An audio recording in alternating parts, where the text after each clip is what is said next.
Saudara, memasuki hari libur nasional, sejumlah lokasi pantai wisata di Sabang tampak minim pengunjung. Sepinya wisatawan ini diduga karena faktor cuaca yang kurang baik dalam beberapa hari ini. Sejumlah lokasi wisata di Sabang tampak sepi pengunjung selama libur nasional Rabu kemarin. Sejumlah lokasi wisata pantai seperti Pantai Sumur Tiga, Anoy Hitam, dan Benteng Jepang. Jumlah wisatawan lokal yang datang bisa dihitung dengan jari. Sementara di Pantai Sumur Tiga, Gampong Imele, hingga memasuki tengah hari tidak seorang pun pengunjung tampak di pantai.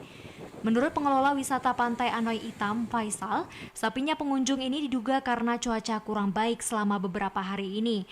Padahal Pemko Sabang sudah memberikan kerenggangan bagi wisatawan yang masuk dengan tidak mewajibkan lagi surat bebas COVID-19. Kalau prediksi saya kurang sih Bang, karena cuaca mendung-mendung ini. Kurang mendung kan? Cuaca nggak pasti.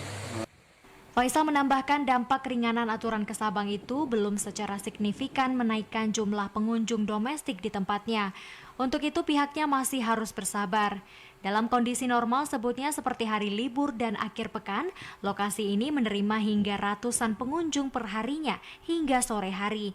Dan ia bisa meraup penghasilan hingga 8 jutaan rupiah, baik dari pemesanan makanan maupun sewa alat-alat selam di tempatnya.